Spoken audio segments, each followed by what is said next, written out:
본문은 오전과 동일하고요. 오전의 말씀을 이어서 하겠습니다. 오전에 진리란 무엇인가에 대한 이야기를 드렸죠. 진리는 반드시 절대적인 하나님으로부터 나와야 된다. 시간과 공간을 초월하신 그분에게서부터 나오지 않은 것은 절대적인 성품도 성향도 보편적일 수도 영원할 수도 없다라는 말씀드렸습니다. 그리고 그 하나님으로부터 나오신 예수님, 그분이 하나님으로부터 받은 것을 말씀하시는 그분이 진리이시고, 또 성령님, 그분 예수님께서 하셨던 말씀을 우리에게 전하여 주시는 성령님이 곧 진리라고 말씀드렸습니다. 그리고 이어서 말씀드린 게 진리가 과연 우리에게 있을까라는 주제를 가지고 말씀드렸죠. 이 시대가 절대적인 진리를 거부하는 시대이고 상대적이며 회의적이고 실용주의적인 진리만을 추구하는 시대가 돼서 진리가 있다라고 말할 수 없어요. 그건 절대성도 가질 수 없고 불변성도 보편성도 전혀 가질 수 없기 때문에 그렇죠. 그래서 이 시대는 돈, 명예, 권력, 섹스만을 추구하는, 그래서 그것이 우리를 복주는 것이 아니라 도리어 우리를 얽어매어서 노예로 끌고 간다는 얘기를 말씀드렸습니다. 그 결과 이 시대가 어떤 시대냐면 정체성을 잃어버린 시대라는 것이죠. 그리고 이어서 세 번째 이야기입니다. 세 번째 주제가 진리가 되시는 예수님입니다. 오늘 본문 말씀을 보시면 성령님이 하시는 말씀이 무엇인지에 대한 이야기가 나옵니다. 13절 말씀, 그러나 진리의 성령이 오시면 그가 너희를 모든 진리 가운데로 인도하시리니 그가 스스로 말하지 않고 오직 들은 것을 말하며 장래일을 너희에게 알리시리라. 다시 말씀드려서 진리의 영이신 성령님께서 우리에게 행하시는 것이 뭐냐면 우리를 모든 진리 가운데로 데리고 들어와서 그 안에서 장래일을 듣게 한다는 겁니다. 근데 우리가 장래일을 듣는다 그러면 너무나 이렇게 좁은 시야를 갖고 있어서 내 10년 후가 어떻게 될지 20년 후가 될지 혹은 내일이 어떻게 될지 모레가 어떻게 될지에 대한 이야기를 궁금해합니다. 우리는 너무나 궁금한 게 그렇죠. 어제 같으면 과연 U20 결승전에 올라가서 1등을 할 것이냐 말 것이냐에 대해서 궁금하니까 미리 결과를 그것도 정확하게 몇 대 몇 승리까지 알면 너무 좋겠다. 왜? 뭐 할 거니까? 스포츠 토토 할 거니까. 그런데 그런 얘기를 하는 것이 아닙니다. 여러분, 주님 안에서 그 진리 안에서 장래를 듣는다 그럴 때 그 장래일이 뭘까요?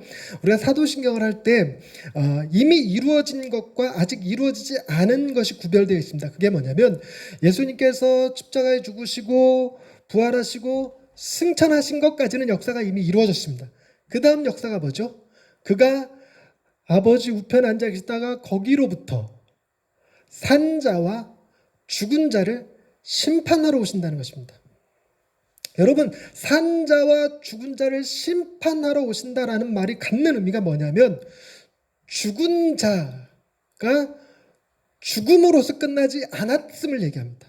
다시 말씀드리면 우리는 너무 쉽게 이게 뭐 정 안 되면 내가 확 죽어버리고 말지, 내가 다 책임지고 내가 죽을게, 뭐 이런 수 있는데 죽음으로 우리는 끝난다고 생각하지만 기독교 정신은 죽음으로 끝나지 않는 것을 얘기합니다. 죽은 자 역시 어떤 일을 겪어야 되냐면 심판을 경험해야 된다는 것입니다.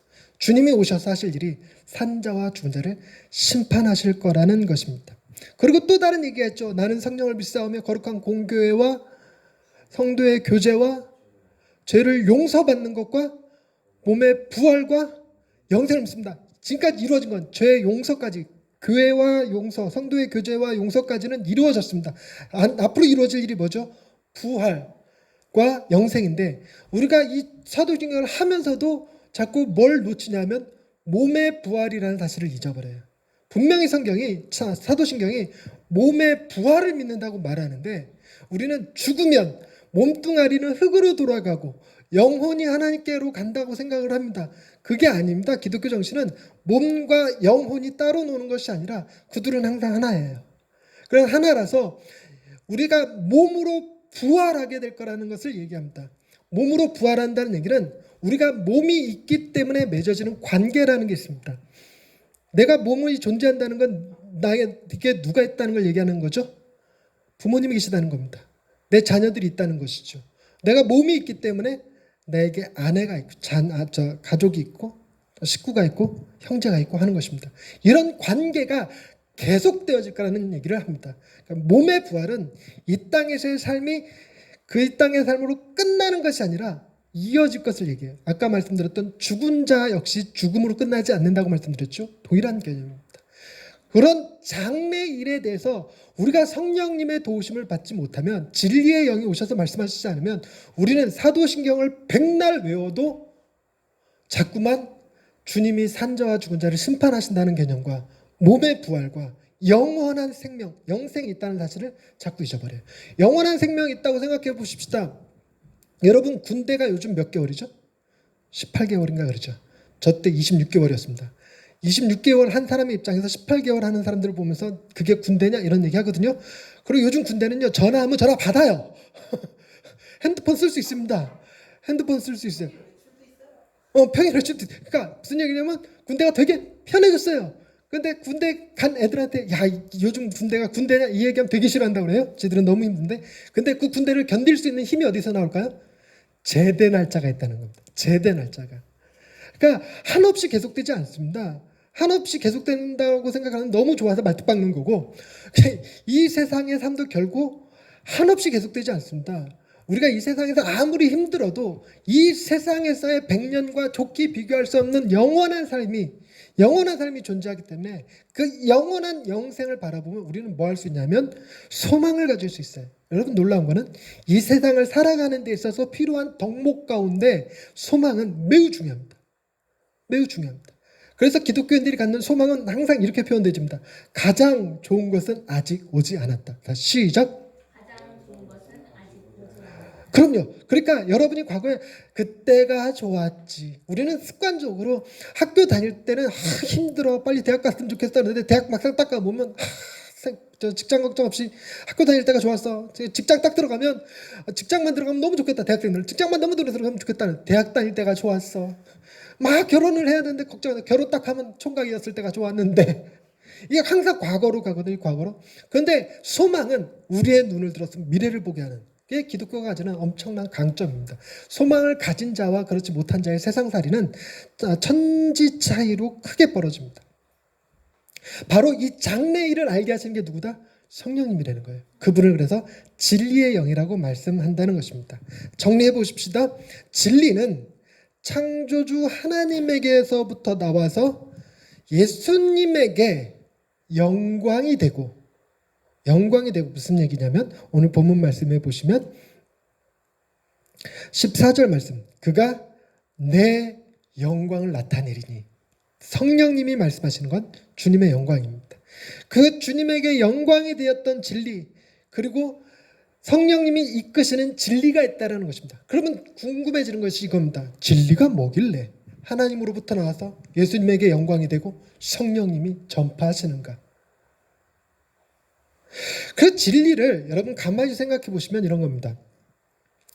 진리는 창조주 하나님이 계시다는 것이다. 우리의 구원자 예수님이 계시다는 것이다.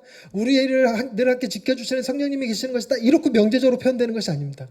세 분이 삼위일체 한 분이시죠. 그래서 세 분을 하나로 묶어주는 진리가 필요합니다. 하나로 묶어주는 진리. 우리는 하나님과 예수님과 성령님이 우리에게 계시해 주신 만큼, 알려주신 만큼 진리를 알게 되는데, 계시해 주신 것이 무엇이냐면 바로 성경입니다. 성경의 내용이 뭐냐면 하나님이 세상을 창조했는데 창조한 세상에서 사람들이 타락해서 하나님께서 그 사람들을 구원하시려고 계획을 세우셔요. 구속 계획이라고 그러고 구원사라고도 부르는 그 계획을 세우셨는데, 그 계획이 뭐냐면 죄인인 우리를 살리시기 위하여 당신의 아들을 십자가에 내주는 일이었어요. 그래서 죽게 하는 건데, 그 일을 이루기 위해서 예수님이 이 땅에 인간의 몸으로 입고 내려오셔서 순종함으로, 십자가에 죽기까지 순종함으로 성취하신 사건, 즉 하나님의 구원 계획이었습니다. 하나님의 구원 계획. 그래서 큰 그림 가운데 보면 뭐냐면 하나님이 타락한 인간을 구원하시기 위한 계획을 세우신 것이 진리고, 하나님으로부터 나온 진리, 그것을 실현, 몸으로 보여주시고 성취하신 분이 예수님이시고, 그 내용을 믿게 하시는 분이, 그리고 우리로 하여금 예수님과 연합하게 하시고 교회로 부르신 그 성령님이 하시는 일이 바로 진리라는 것입니다. 그래서 진리를 한 단어로 표현하면 구속사역입니다. 뭐라고요? 이게 전문 용어라서 조금 어렵고요. 구속사역, 우리를 구원하시고자 하는 하나님의 계획입니다. 이 놀라운 구속사역이 바로 하나님이 우리에게 주시고자 하는 진리예요. 잘 보십시다. 하나님께서 계획하신 일은 보여지지 않는 진리였습니다. 보여지지 않고 단순히 다양한 방법을 통해서 예언되어진 일이에요. 예언되어진 일. 그런데 그 일을 실제로 성취하신 분이 예수님이십니다. 그래서 예수님은 우리에게 오셔서 몸으로 표현된 삶으로 드러난 진리예요. 드러난 진리. 그래서 여러분 중요하게 여겨야 될 게 구약에 있는 사건들은 팩트냐 아니냐를 따지는 게 별로 그렇게 큰 의미가 없어요.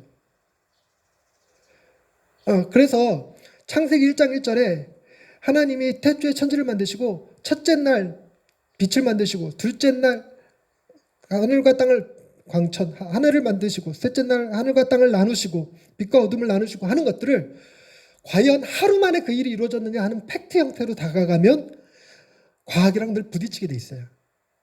그런데 신약은 달라요. 예수님께서 몸으로 이 땅에 오셨기 때문에 이거는 팩트 체크가 매우 중요해요. 실제 있었던 일이냐. 실제 있었던 일이냐. 그래서 예수라고 하는 존재가 인류 역사에 존재했는가를 찾아야 되는데 그걸 찾는 방법은 많습니다. 여러분 시저가 인류에 존재했습니까? 안 했습니까?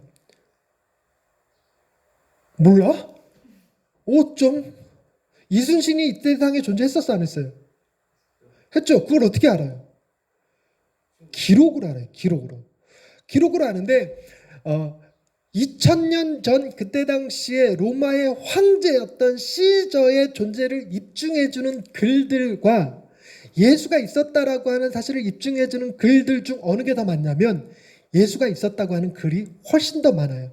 이걸 문헌적 역사정보라고 그러는데 문헌적 역사정보는 어떻게 사실 여부를 따지냐면 다양한 문서들을 비교 분석해서 오류가 있느냐 없느냐를 봐요.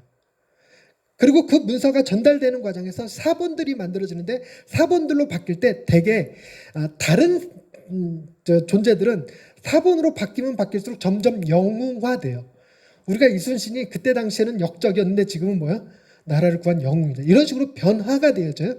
근데 시저도 마찬가지로 변화되어져서 거의 나중에는 시저가 신처럼 묘사되지만 예수는 초기 문헌과 후기 문헌이 같아요. 그래서 역사적 예수는 명백한 사실이었습니다. 그러면 그 예수가 십자가에 죽었다라는 건 사실일까? 그것은 성경 아니고도 일반 역사에도 기록되어 있어요. 일반 역사에도 기록됐으니까 그것 자체는 부정이 안 돼요. 그럼 그 다음 것 부활하셨는가? 부활하셨는가? 여러분 부활의 증거는 부활이 없었다라고 하는 증거보다 엄청나게 많아요. 그러니까 부활이 없었다라는 증거를 다빈치 코드가 우겼어요. 다빈치 코드라는 책에서. 그랬는데 다빈치 코드에서 나온 증거들은 증거의 신빙성이 너무 떨어져. 마치 소설 같고 신화 같고 이런 식으로 증빙성을 내버려요. 그러니까 예를 들자면 뭐 그림을 하나 보여주면서 이 그림에서 마태는 저 게이였다, 뭐 요한은 여자였다, 뭐 이런 헛소리 하게 되고 뭐 마리아랑 원래는 결혼했었다. 증거가 하나도 없이 소설처럼 써낸 거를 그냥 막무가내로 전파하는 반면 예수가 부활했다라고 하는 것은 역사적 증거가 얼마나 탁월한지 부활하시지 않고서는 도저히 설명될 수 없는 제자들의 죽음, 교회의 성장, 초대교회의 역할들이 있어요. 도대체 그 사건은 예수가 부활하시지 않으면 있을 수 없는 재현되지 않는 사건이에요. 그래서 예수의 부활 역시 팩트에 해당돼요. 팩트. 정리해 보십시다. 팩트였다는 것은 그 진리가 실제 존재했었다라는 것입니다. 우리는 셋 중에 하나의 선택을 해야 돼요. 예수님이 하셨던 말씀이 팩트라면, 실제로 있었던 일이라면 그 말씀을 믿을 것이냐 말 것이냐 무시할 거냐는 겁니다. 아까 진리를 표현할 때 그랬잖아요. 진리가 있다, 없다, 관심 없다. 이렇게 나온 것처럼. 여러분 예수님의 말씀이 진리였을까, 진짜였을까, 가짜였을까 라고 봤을 때 예수님이 무슨 말씀하셨냐면 내가 곧 신이다. 내가 하나님이다. 나는 동정녀의 몸에서 태어났다. 나는 구약에서 예언된 것을 실제로 이루었다. 여러분 과학자들이요. 구약을 연구하면서 그랬다는 거예요. 우주를 바라보면서 우주는 과학자들한테 열린 세계예요. 열린 세계이고 관찰 가능한 세계. 관찰 가능한 세계이기 때문에 그 우주를 바라보면서 만들어진 발견하는 법칙들이 있어요. 만들어진 게 아니라 발견되어지는 법칙들이 있죠. 그런 법칙들을 가지고 경전들을 들여다보는 거예요. 경전들을 들여다봤는데 다른 경전들은 과학자들이 갖고 있는 법칙에서 위배되어지는 게 너무 많은 거예요. 정말 얼토당토 않는 이야기들. 그런 얘기들이 정말 많은데 유별나게 성경 구약은 과학적 근거들이 전혀 어색하지 않게 들어가 있다는 거예요. 심지어 뭐도 들어가 있냐면 창세기의 창조 순서가 나와요. 먼저 태양 빛이 만들어지고 무 땅과 바다가 육지와 바다가 갈라지고 그 다음에 뭐 씨에 있는 채소 나오고 뭐 이런 순서가 나오는데 그게 진화론자들이 주장하는 순서를 그대로 담고 있어요.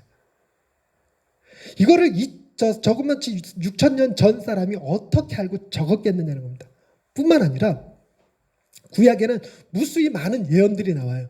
근데 그 예언들이 몰몬경에서도 예언이 등장하는데 그 사람들이 9.11 테러를 예언을 했다고 그러더라고요. 9.11 테러를 남북전쟁을 예언했다고 그래요. 남북전쟁을 예언을 했는데 20년 전에 남북전쟁이 일어나기 20년 전에 몰몬경의 그 교주가 예언을 해서 그 글을 쓴 게 몰몬경인데 예언이 맞아떨어졌다는 거죠. 그런데 그때 당시에 그 사람 말고도 남북전쟁을 예언한 다른 학자들도 많았대요. 그런데 남북전쟁이 일어난 거는 맞았는데 뭐까지 예언했냐면 이 남북전쟁이 딱 벌어지면 유럽 강대국들이 이 흑인을 노예를 지지하는 남부 쪽 사람들과 연합해서 북부를 이길 거라고 예언해놨어요. 근데 반대 결과가 일어났죠. 세계전쟁으로 바뀌지 않았습니다. 어느 나라도 개입하지 않았어요. 그리고 남부가 이긴 게 아니라 북부가 이겼죠. 링컨이 이끄는 팀이.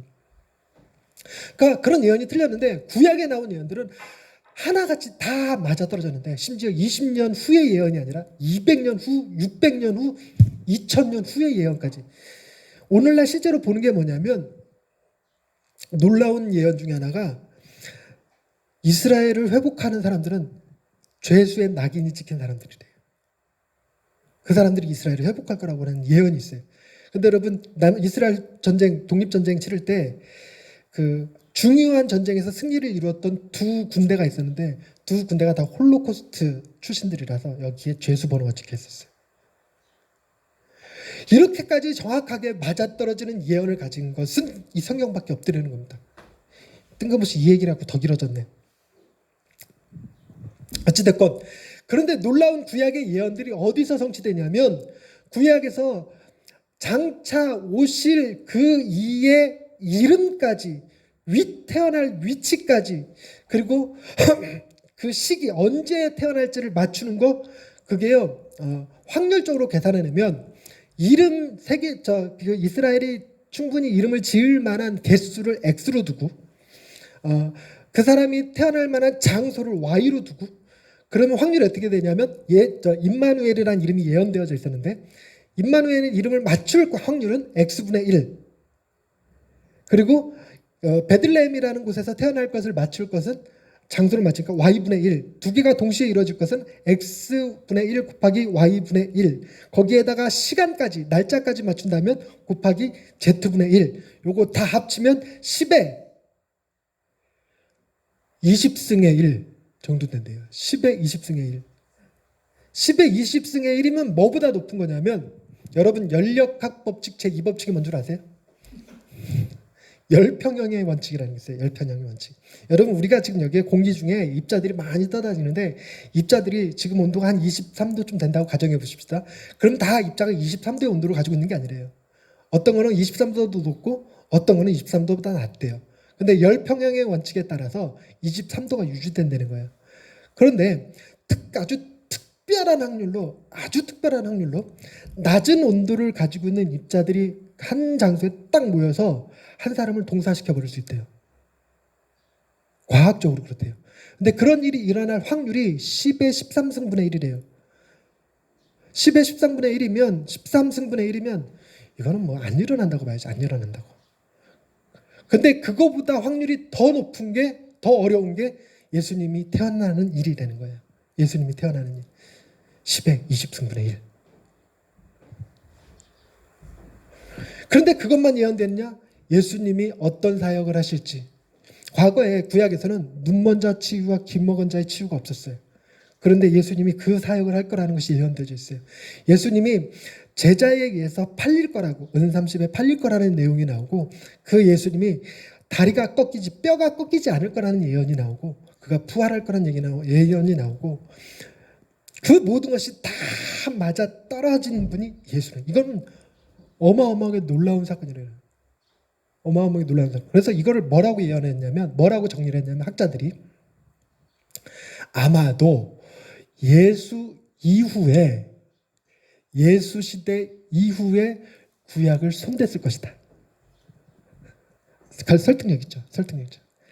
그래서 학계에서 그렇게 받아들였어요. 이렇게까지 맞출 수 없으니까, 이거는 불가능한 얘기니까 아마도 이렇게 이후에 손본 조작된 성경일 것이다 라고 얘기를 했는데, 그걸 어디서 까보였냐면 사해사본이라는 것이 나타났어요. 그러니까 사해 같은 동굴이 이렇게 있었는데 거기에 이렇게 항아리들이 담겨져서 거기에 이렇게 성경이 있었어요. 구약 성경들이. 그거를 발견하고 그것의 탄소 선물을 연대 언제적 문헌이냐를 찾았는데 기원전 200년 전에 기록된 책이에요. 기원전 200년 전에. 기원전 200년 전에 기록된 책에 어마어마하게 놀라운 예수님의 예언이 거기 다 들어가 있었더라고요. 그러니까 이건 조작된 게 아니라는 거죠.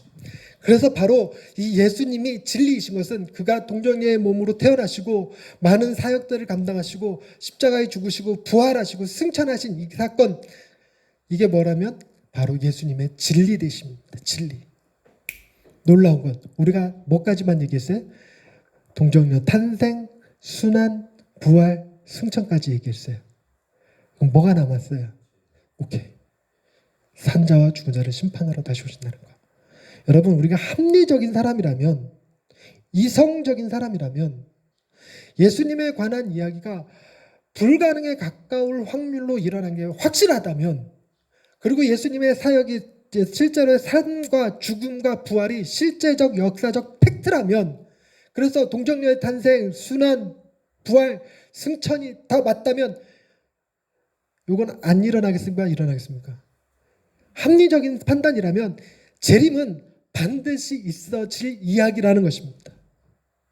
이게 진리예요. 그래서 이 시대에 우리가 진리를 뭐로 보냐면 주님이 다시 오신다가 진리가 되는 거예요. 그래서 예수님이 바로 그 진리가 되어주시는데, 그 진리가 가져오는 놀라운 힘이 뭐냐면 주님이 다시 오실 거야. 역사적 팩트가 그걸 증명하고 있어. 다시 오셔서 뭐 할 거냐면 심판하실 건데, 믿기만 하면 거룩한 공교회와 성도의 교제와, 그 다음 뭐예요?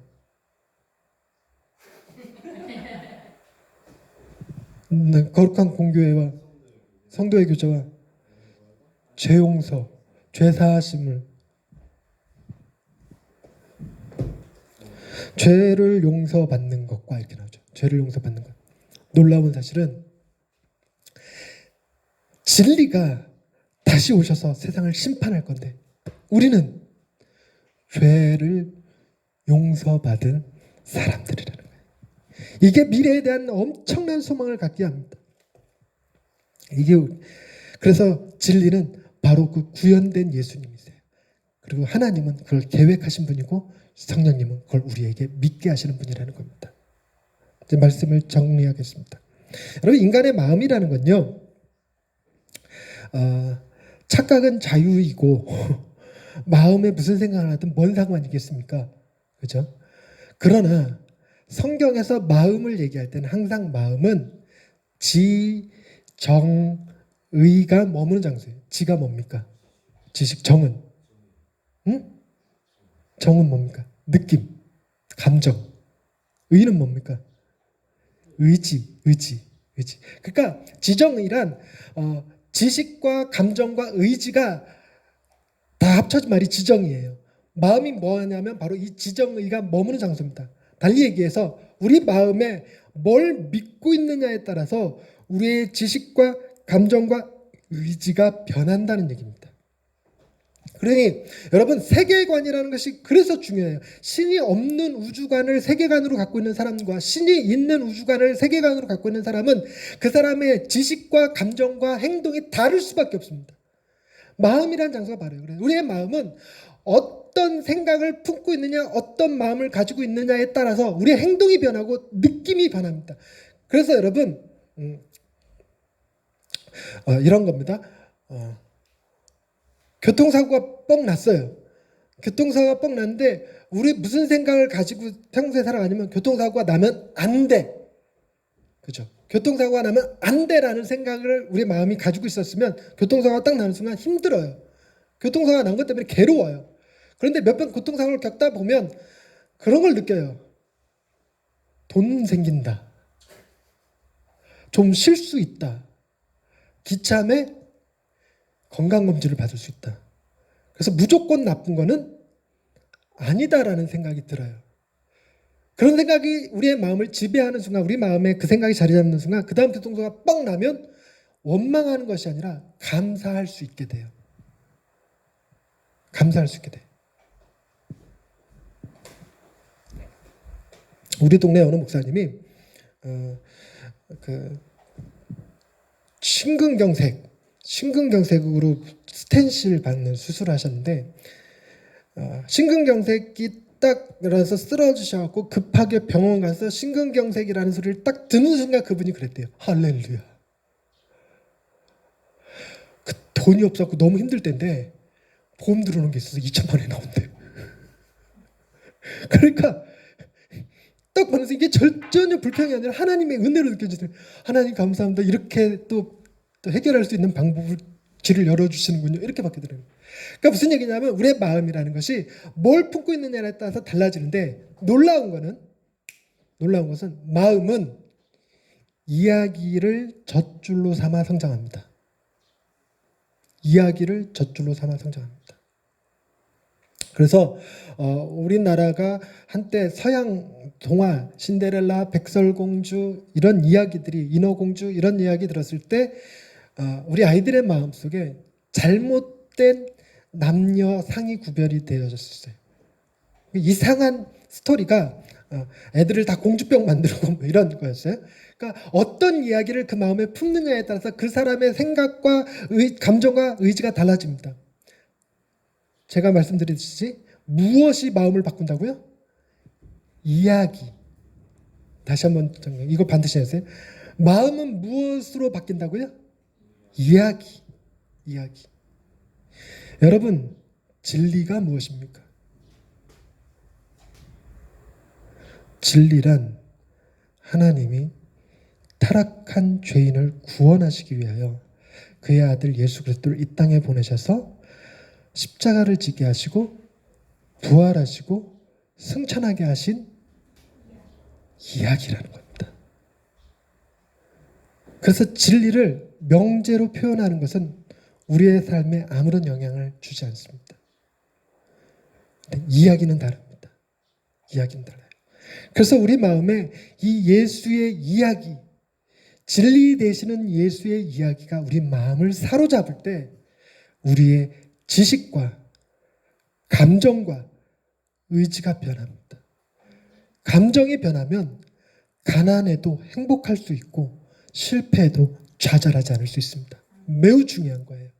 우리는 실패했다고 자꾸만 목숨을 끊고 비난받았다고 못 견디고 자살하고 하는 일들이 벌어지는데 그걸 이길 수 있게 만드는 힘, 예수의 이야기였다는 겁니다. 그래서 우리는 예수의 이야기에 늘 귀를 기울여야 됩니다. 예수의 이야기에 귀를 기울여야 되는데 우리는 자꾸만 어디에다 귀를 기울이는 경향이 있냐면 성공 스토리의 이야기를 자꾸 기울여요. 성공 스토리. 교회 안에서도 예수의 이야기에 귀를 기울여야 되는데 자꾸만 뭐에 귀를 기울이냐면 11조 잘해갖고 부자 됐다라고 하는 카네기 이야기, 기도 열심히 해갖고 위대한 대통령이 됐다는 링컨 이야기, 다 간증이라고 불려지는 모든 이야기들이 성공 신화를 담고 있어요. 그러다 보니까 사람들의 마음이 예수의 이야기를 붙잡는 것이 아니라 성공 이야기를, 성공 서사라고 불리는 성공 스토리를 자꾸 붙잡으니까 복음이 아닌 성공이 우리의 우상이 되어버리는 결과를 가져왔습니다. 그래서 우리는 이 시간에 뭘 이해해야 되냐면 성공 스토리는 진리가 아닙니다. 그것은 누가 봐도 보편성을 가질 수 없어요. 100명이 다 성공하는 게 아니잖아요. 100명 중에서 1명 성공하면 보편성이 아닙니다. 보편성은 100명 모두에게 적용돼야 돼요. 예수의 이야기만 오로지 흑인에게도 백인에게도 부자에게도 가난한 자에게도 건강한 자에게도 병든 자에게도 어느 누구에게도 성경시대에 따르면 헬라인이나 야만인이나 자유자나 종이나 남자나 여자나 모두에게 동이 적용될 수 있는 그 보편성을 지니는 이야기, 예수의 이야기. 그래서 우리의 마음에 새길 참된 이야기는 구속사입니다. 아까 말씀드렸던 진리를 한 단어로 표현하면 구속사역이라고 말씀드렸는데 바로 그 구속사 예수의 스토리가 우리의 마음에 새겨질 가장 중요한 이야기입니다. 구속사는 이렇게 표현됩니다. 죄인을 사랑하여 아들을 내어주신 하나님의 이야기. 자신을 저주하며 십자가에 못 박은 자들까지도 용서하시는 예수님의 이야기. 우리의 마음을 녹여서 하나님의 사랑과 예수님의 은혜를 붙들어서 교만하지 않고 죄인이기 때문에 그러나 위축되지 않고 열등감을 갖지 않고 왜? 용서받았기. 이런 교만하지 않고 열등하지 않다라는 놀라운 정체성을 갖게 해주시는 성령님의 이야기. 이게 바로 우리가 붙들어야 될 바로 그 말씀입니다. 여러분 우리는 이미와 아직 사이를 살아가는 존재입니다. 이게 뭔 말일까? 복권 당첨돼서 10억짜리 로또 복권 딱 당첨이 됐어요. 근데 당첨금을 아직 수령하진 않았어요. 그러면 돈이 있는 거예요, 없는 거예요? 없는 거예요. 근데 언제 당첨금을 수령할 수 있냐면 2주일 뒤에 수령할 수 있어요. 세금 정리하고 2주일 뒤에 통장으로 쏴줄 거야. 통장으로 아직 들어오진 않았어. 통장으로 10억이 들어올 거야. 아직 들어오지 않았어. 슬퍼 기뻐. 둘 다요? 여러분 2주 뒤에 통장으로 10억이 들어올 건데 누가 나한테 10,000원짜리 사기를 쳤어. 열 받아 안 받아? 무시할 수 있어요. 끝까지 거. 무시할 수 있어요.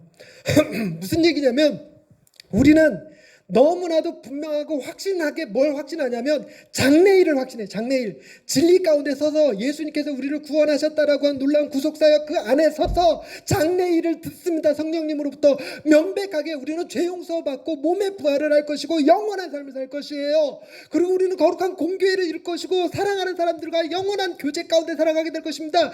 아직 오지는 않았지만 그것은 내 통장에 10억이 들어올 거라는 사실보다 더 명확한 팩트예요. 팩트입니다. 우리는 그 상태를 살아가고 있습니다. 아직 오지 않았고 이미 왔으나 아직 완성되지 않은 그 사이에서. 그러니 우리가 진리를 마음에 품고 예수 이야기를 마음에 품고 장래 되어질 일들을 바라보면서 살아간다면 우리는 쪼잔한 사람들이 되지 않을 수 있습니다. 별거 아닌 크고 작은 실패에 연연하지 않을 수 있어요. 시험 좀 못 봤다고 애 닥달하지 않을 수 있고 사업에 좀 실패했다고 남편 안 잡아도 돼. 내 몸뚱아리 살 좀 쪘다고 해서 좌절할 거 없어요. 영화로운 몸으로 다 변화될 겁니다. 인류의 큰 거대사, 인류의 큰 그림, 진리는 하나님이 세상을 창조하셨고 인간이 타락했으나 예수 그리스도로 말미암아 구속하셨고 마지막 회복될 거예요. 회복이 남아 있습니다. 회복. 우리에게 가장 좋은 것은 아직 오지 않았다. 이게 바로 복음이 가지는 힘이고 이게 바로 우리가 붙들어야 될 마음의 서사고 이야기입니다.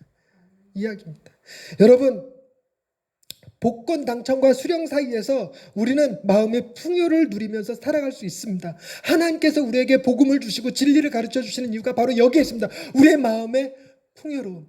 그래서 이것을 이루면 너희가 세상에서 환난을 당하나 담대하라. 내가 세상을 이기었노라. 평안을 주시기 위하여 우리에게 이 말씀을 주셨다는 겁니다. 여러분 복음을 붙드시기 바랍니다. 여러분의 마음이 불안하다면 그건 여러분이 진리를 모르고 계시는 거예요. 여러분 복음을 깊이 묵상하지 않은 결과입니다. 복음을 믿는 사람들이라면 우리는 이미 마음의 풍요를 누리고 살아갈 수 있습니다. 하나님께서 진리를 예수 그리스도를 통해서 보이시고 성령님을 통해서 사도행전과 바울을 통해서 세상에 전파하셨어요. 그리고 끝난 게 아닙니다. 그런 삶을 살아가는 우리가 바로 그 진리를 세상 가운데 보여주는 것입니다. 여러분들이 바로 그 하나님의 진리의 수호자들이 되실 수 있기를 바랍니다. 한 구절 말씀 읽고 마치도록 하겠습니다. 요한복음 8장 31절 32절입니다. 요한복음 8장 31절 32절 요한복음 8장 31절, 32절 한 목소리를 읽겠습니다. 시작. 그러므로 예수께서 자기를 믿은 유대인들에게 이르시되 너희가 내 말에 거하면 참으로 내 제자가 되고 진리를 알지니 진리가 너희를 자유롭게 하리라. 아멘. 여러분, 이 세상이 어떻게 시작됐고 어떻게 타락했으며 어떻게 회복되고 어떻게 구원받고 어떻게 회복되는지 이 모든 진리를 알면 그제서야 진정 우리는 자유로운 자가 될 수 있습니다. 기도하십시다. 하나님, 진리를 잃어버린 이 세대 가운데 참된 진리가 무엇인지를 깨닫고 그 진리 대신 예수 그리스도의 이야기를 마음에 품고 세상 가운데서 담대하게 살아갈 수 있게 하시니 감사합니다. 힘들고 어려운 순간들, 삶을 포기하고 싶은 순간들이 다가올 때마다 복음 붙들고 진리 붙들고 살게 하옵소서. 오직 그것만이 우리를 자유롭게 할 줄로 믿습니다. 예수님의 이름으로 기도드립니다. 아멘.